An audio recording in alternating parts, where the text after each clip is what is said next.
citation or won a award to a woman who, in her own life, emulated the virtues of this courageous woman who made a daunting escape out of slavery in northeastern Missouri and made her way to about 46 miles, hiding in the night with 3 children, a babe in arms by the name of Anne, and 2 sons, Charles and Augustus.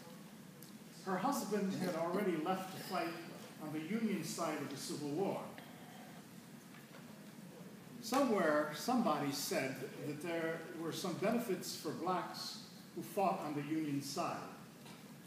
Some blacks were able to fight, others were not. As soon as the men were conscripted, the government was very, very slow to really incorporate them into the Union cause.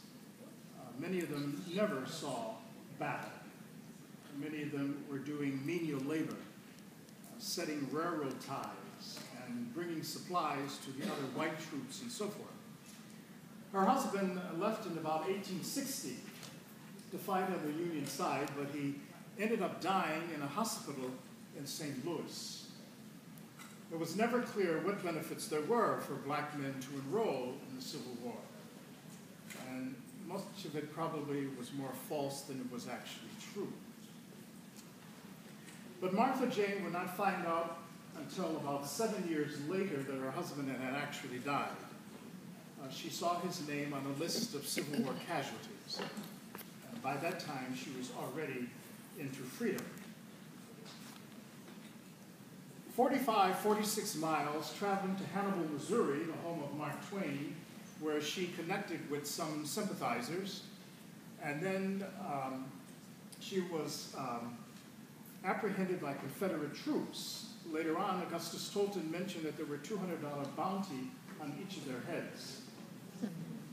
But practically like a miracle, Union troops had descended upon the scene and reminded the Confederates that they were standing on Union ground.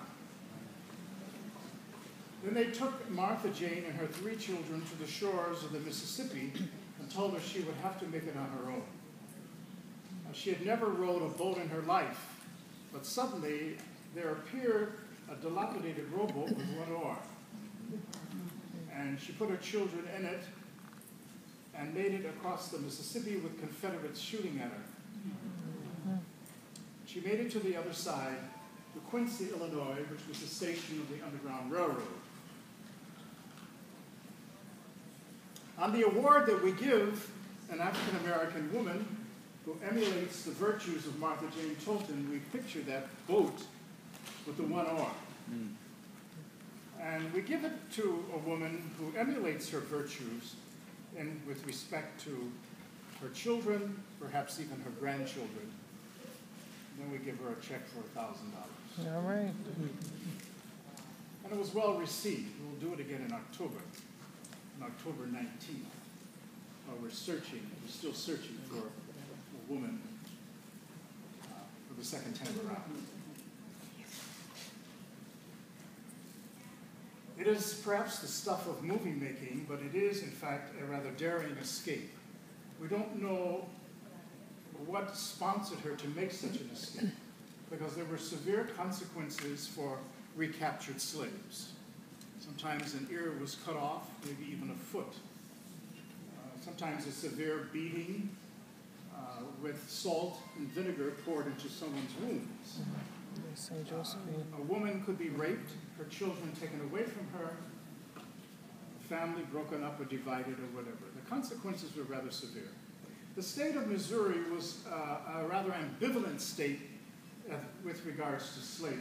Part of it was pro-slavery, part of it was anti-slavery. But the northeast section, bordering on the Mississippi River and the state of Illinois, was pro-slavery. Mostly farms, tobacco, wheat, rice, and corn. And slave owners from southern states were enticed to come to Missouri because the slave trade was rather lucrative. Peter Paul Tolton and Martha Jane Chisley were owned by separate families. They were owned by Catholic families. And Peter Paul Tolton met Martha in a field when she was cradling a slave child who had collapsed in the field, and she screamed out for help. And Peter Paul Tolton was rather inspired by the woman who was cradling this child, and they developed a relationship therefrom, and they obtained permission from their respective families for their marriage.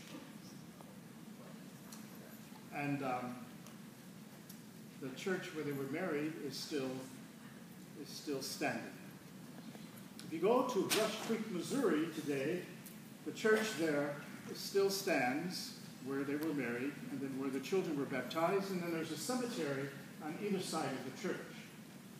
There's the cemetery for the common citizenry, the other farmers in the area, which is next to the farm that the Toltons labored as slaves. In fact, the farm where the Toltons lived has only had 3 owners in all these many years. On the other side of the church is the slave cemetery. There's about 80 people buried there. But there are no markers, there are no names, because in those days, slaves were non-persons, so to speak. What inspired Martha Jane for this heroic escape, which would set at least one of her children on the path to greatness? We don't know. Being without a protective man who was gone, she didn't know if he was going to ever come back, probably made her very, very nervous. We do have some information that there were slave traders moving in the area at the time in which the Civil War broke out. And slave traders usually meant that they were looking rather intently at families which stood the chance of being broken up.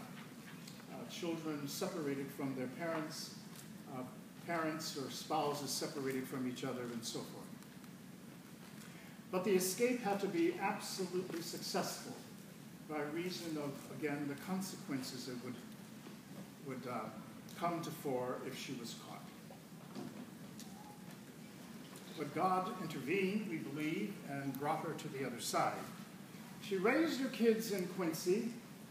Quincy, like many other places, was a mixed experience. You had the Underground Railroad individuals, some prominent citizens who received slaves and helped them escape and get as even far as Canada. Then you had the other side of Quincy, which wanted to keep everything status quo. And that meant that the races had to be socially separated. So we're talking about the context of Tolton and his proposed sainthood within this backdrop of many social deficits that were taken for granted at that time in the 19th century. The first school that Martha Jane put her children in, St. Boniface, the church is still there today, the parents of the children kind of rose up and convinced the pastor that Augustus told them how to get out of the school. They did not tolerate their children attending a school where there was a black child. So Augustus was left in tears on several occasions until an Irish priest came along by the name of Peter McGurk from the Irish parish down the street of St. Lawrence O'Toole, who received the family into the parish and dared his parishioners to say anything about it. Today in Quincy, if you visit St. Peter Parish, there is a marble statue in front of the school in Tolton's likeness. And they have the honor of celebrating Tolton as their first parishioner or their first citizen to this day. There's also several places of the Underground Railroad to visit in Quincy. Places of people who were arraigned for hiding slaves, who usually would make it to certain houses in the middle of the night until they were caught, for which there was usually either heavy fines or heavy imprisonment. Tolton was a gifted young man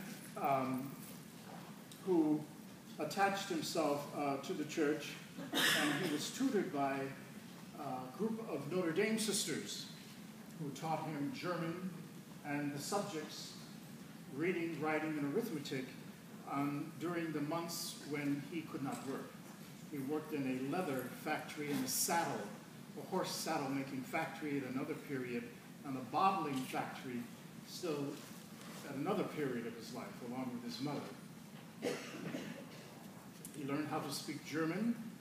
He was taught Italian, and he became an altar boy and soon discovered an attraction to the priesthood. But in the 19th century, there were certain laws in certain states that said institutions could not mix the races. So your major social and religious institutions made sure that there was no presence of black people in their spaces. Otherwise, there were consequences. And this co-opted the churches in many respects, both Protestant as well as Catholic. Therefore, it was impossible to find a seminary for Tolton here in the United States in the 19th century. Over the course of some 7 years, the priests who tutored him in Quincy wrote to different places, and some places didn't give them a response, or others finally gave them a response saying, no, we cannot take a black candidate. But the Franciscan fathers of the Sacred Heart province had a superior general who knew the prefect of the Propaganda Fide. The Propaganda Fide is the dicastery of the Vatican that oversees our missions in developing countries or third world countries. And they run a seminary where they take students from these developing countries and train them in order to send them back to their country in order to serve as priests. The Urban College exists to this day. I was there just 2 weeks ago to look into the archives to get some material on Tolton from their records. So the Cardinal Prefect received Tolton, and he left here in 1880 and spent 6 years there to study philosophy and theology. And we were able to obtain several copies of his class roster, which showed students from literally all over the world, from different countries. He was one of just 2 Americans who were sent there. When Tolton went there, when he left here, he figured that he probably would never see his family again.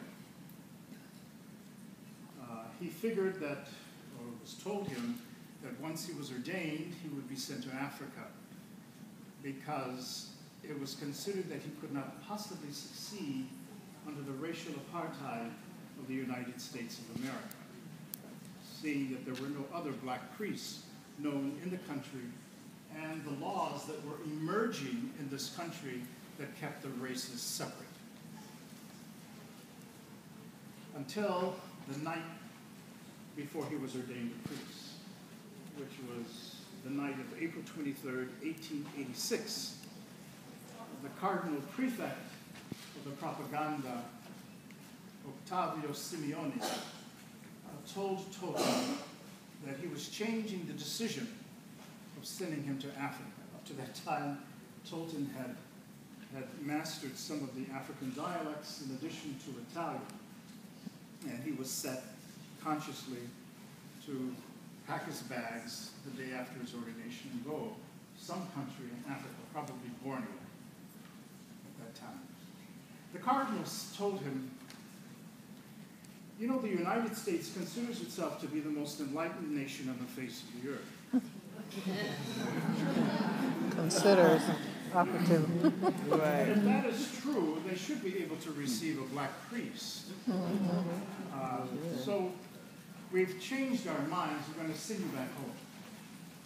Tolton immediately became rather distraught because it was a sudden and quick change over which he had no influence.